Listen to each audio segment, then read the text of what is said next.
So continuing with question number 21, and this is more of an extension to the web part section itself. How can we create a custom editor for web part? Before I start with this tutorial, the fundamentals of this tutorial is based on the previous questions where we discussed about web part basics. So in case you are not aware of the web part basics, I would advise that you should go through those questions first and then come to this session. Okay. So in the previous session we discussed about how we can basically create web part, and if you have noticed that SharePoint environment by default created a web part editor. Now there are situations in project where you would like to create your own custom editor for the web part. Probably you want to drop down, probably you want to display something. So basically, in other words, you want the editor of the web part to be something which is custom, or should be something which is very much specific to the project. So in those scenarios, you would like to build a custom editor for the web part, and this question basically concentrates on the same. We will first try to understand that what we are trying to build, so that we are able to better understand that how we can build up a custom web part editor. So what we are trying to build here is a simple customizable label, and this label can be customized from two aspects. One is the font size and one is the label data. So in other words, the label text, what you see here. So a user can go and say, okay, I want to change the font size to 10, and you can just say that, okay, you can go and change the label text and say apply. By doing this, he's basically able to customize this label. Now the customization is achieved by using this label web part editor, which is nothing but your custom web part editor. So in this answer, we will be trying to build this web part editor step by step. In order to create a custom web part editor, it's a 4-step procedure. The first step is that we definitely need to create the web part. The second thing is that we need to decorate the properties of the web part class with web browsable as false. So let's see that how basically this looks practically. So here's a web part class called as simple label web part, and then we are inheriting from the web part class, which basically belongs to system.web.ui web part web controls.webparts namespace.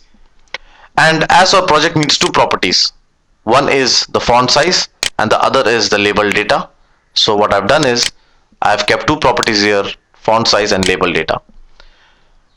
And then we have set and get functions for the properties which we have defined.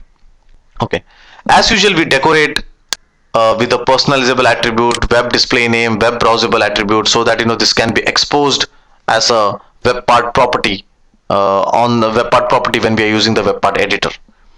But now there's a slight change here as compared to the previous one. We are specifying here the web browsable as false. Okay, what does this signify? This says to the web part environment or to the SharePoint environment that please don't use your custom editor, please don't use your editor, we are going to use our custom editor. So it's like saying to the SharePoint web part environment or the framework that don't utilize your editor to update customization information. We are going to have our own editor. So that's the first thing we need to do. After step 1, there are two important steps which we need to complete. The first step is basically the web part should specify saying that which editor it's going to use, so that the SharePoint environment can attach that editor with that web part. And the third step is that we need to create our own custom web part editor, which we have still not done. Okay, so let's first do the step 2. Now in order to specify the editor which this web part is going to use, we need to override the create editor parts method. So let's look how the source code looks practically. So this was our web part class we are just discussing, and what we have done is we have overridden the create editor parts function we have overridden the create editor parts function, and we have created the object of the web part editor, added it to a editor parts collection, and then basically returned from this function the editor part collection. Now what happens? SharePoint environment, or we can say SharePoint web part framework, basically queries this collection and says which web part editor are you going to use. Okay, and this web part class then replies back saying that, okay, I'm going to use simple label web part editor. And he has already specified here saying that he doesn't want to use the custom editor, or the editor defined by the SharePoint environment. So this helps us to say that, okay, helps us to tell to the environment, to the SharePoint web part environment, that I don't want to use your editor. And here in this editor part collection, we are specifying that which web part we want to use, or which web part editor we want to use. Okay, now let's go to the second step. In the second step, we need to create this, create the custom web part editor. Now, in the function, we have specified that we are going to use new simple label web part editor class. Okay, so here's our new simple label web part editor class. Now, in order to create a custom editor, we need to first inherit from editor part class. This class basically belongs to system.web.ui.webcontrols.webparts.editor.part.webparts namespace. Okay. Now, as we know that we have two properties here. Now, in order to build up this simple label web part, we need to define two text boxes, right? And we need to define two labels. So that's what we have done here. We have defined two text boxes and two labels. So you can see that the first text box is basically a font size, and the second text box and the second label is for the font size description. That is this description saying enter font size. Then we have a text box for label value, and then again the label description. Okay.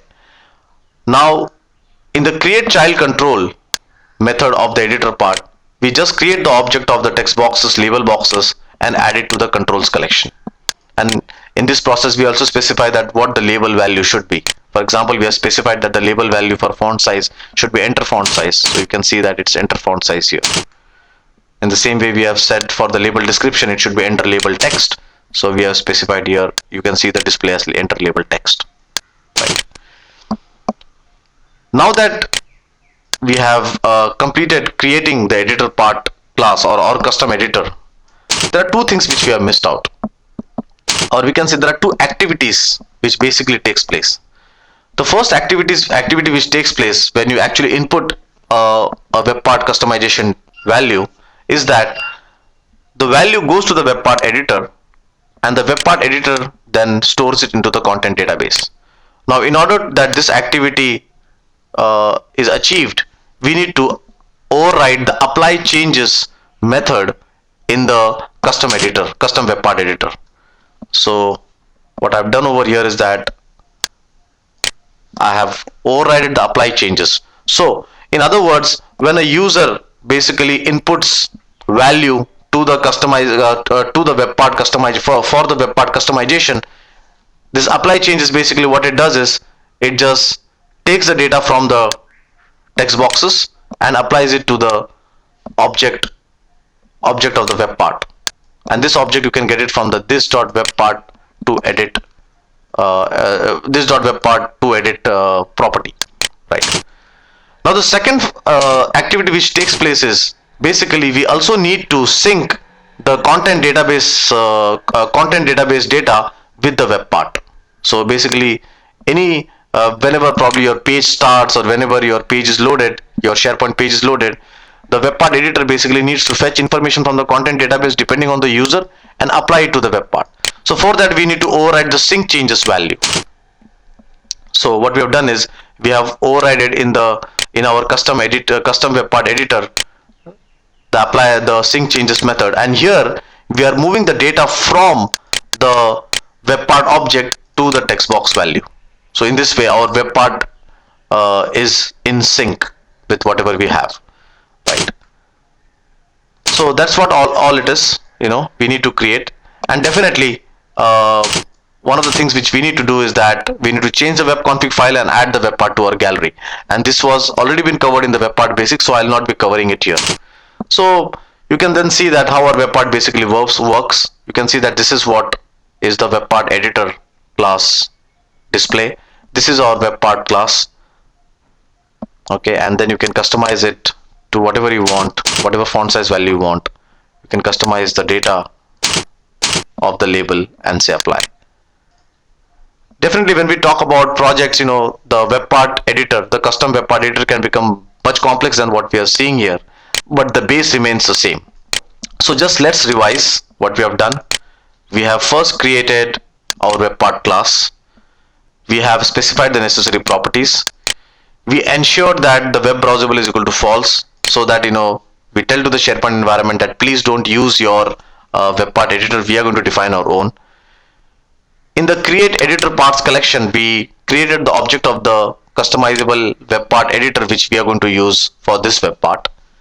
Then we created our web part editor class where we defined the necessary input UI objects, and we overrided two important things, two important methods. One is the sync changes, which basically moves the data from the web part object object to the web part editor UI, and the another one where we are basically moving the data from the web part editor to the object of the web part. So both of these things are important because one of them helps you to sync the changes while the other of them helps to apply the changes.